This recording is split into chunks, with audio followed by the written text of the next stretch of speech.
এরকম চিকেন টিক্কা রেসিপি আমি প্রথম বানিয়েছি, কিন্তু এত দারুণ খেতে হয়েছে যে রেসিপিটা না দিয়ে তোমাদেরকে পারলাম না। তো চলো রেসিপিটা শুরু করা যাক। এখানে আমি হাফ কিলোর মতো চিকেন নিয়েছি, আর চিকেনগুলো আমি বোন আর বোনলেস দুটোটাই আমি একসাথে নিয়েছি।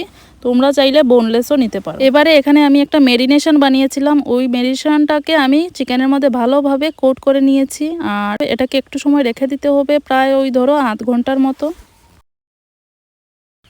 এবার একটা প্যানে তেল গরম করে নিয়েছি, আর খুলে রাখা পেঁয়াজগুলা আর ক্যাপসিকামগুলো আমি একটু ভেজে নিয়েছি। একদম লাল লাল করে ভাজতে হবে না, এখানে একটু সতে করে নিলেই হবে। ওই ধরো একটু ওপাশ ওপাশ করে ভালোভাবে একটু নাড়াচাড়া করে তুলে নেব। এবার আবারও একটা কড়াইয়ে তেল দিয়ে দেবো, আর এটার মধ্যে দিয়ে দেবো আমি পেঁয়াজ কুচি, কিছুটা রসুনের খোয়া আর 2-3টে কাঁচা লঙ্কা। এবার আমি ম্যারিনেট করা চিকেনগুলোকে এক এক করে ভেজে নেব, আর মনে রাখতে হবে চিকেনগুলোকে বেশ ক্রিস্পি করতে হবে, একটু এপাশ ওপাশ করে লাল লাল করে ভেজে নিতে হবে। এবারে এই পেঁয়াজ কুচিগুলোকে যে ভাজতে বসিয়েছিলাম এগুলো বেশ ট্রান্সপারেন্ট হয়ে গেছে, লাল লাল করে ভাজার দরকার নেই। এবার একটা যে পেস্ট তৈরি করেছিলাম যে গুঁড়ো মশলার, ওই গুঁড়ো মশলার পেস্টটা আমি দিয়ে দেব। আর এখানে আছে হলুদ গুঁড়ো, জিরে গুঁড়ো, ধনিয়া, কাশ্মীরি লাল লঙ্কা গুঁড়ো, লবণ পরিমাণ মতো, দারচিনি আর এলাচ গুঁড়ো, আর জল দিয়ে গুলে নেওয়ার পর একটু সর্ষের তেলও দিয়ে দিয়েছিলাম। আর এখানে আমি বেশ কিছুটা পরিমাণ আদা, রসুন আর কাঁচা লঙ্কার একটা পেস্ট বানিয়েছিলাম, ওই ধরো 3 চামচের মতো আমি দিয়েছি। এবারে চিকেনগুলো তোমরা দেখতেই পারছো যে বেশ ভালোভাবে লাল লাল হয়ে এসেছে। এবার আমি এগুলোকে তুলে নেব, আর যতগুলো আছে ওইগুলো এক এক করে ভেজে নেব।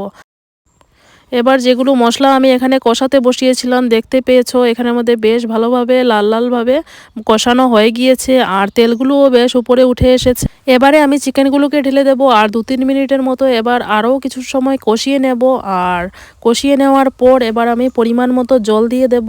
জলটা গরম জলই দেওয়াটা ভালো হবে, কারণ ঠান্ডা জল দিলে কুকিংটা স্লো হয়ে যাবে আর ফ্লেভারটা ওইভাবে আসবে না। তো এখানে আমি পরিমাণ মতো জল ঢেলে দিয়েছিলাম। আর মনে রাখতে হবে জলটা বেশ গামাখা জলটাই দেওয়াটা প্রেফার করবে।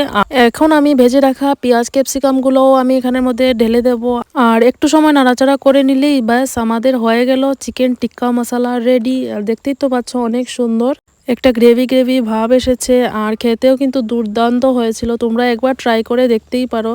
আর এটা রুটি আর ভাতের সাথে দুটোর সাথেই খেতে ভালো লাগে, তবে আমি প্রেফার করি যে রুটির সাথে খেয়েও তোমরা বা নানের সাথে। চলো ভিডিওটা কেমন লাগলো অবশ্যই কমেন্ট করে জানাবে। দেখা হচ্ছে আবার নেক্সট ভিডিওতে, বাই।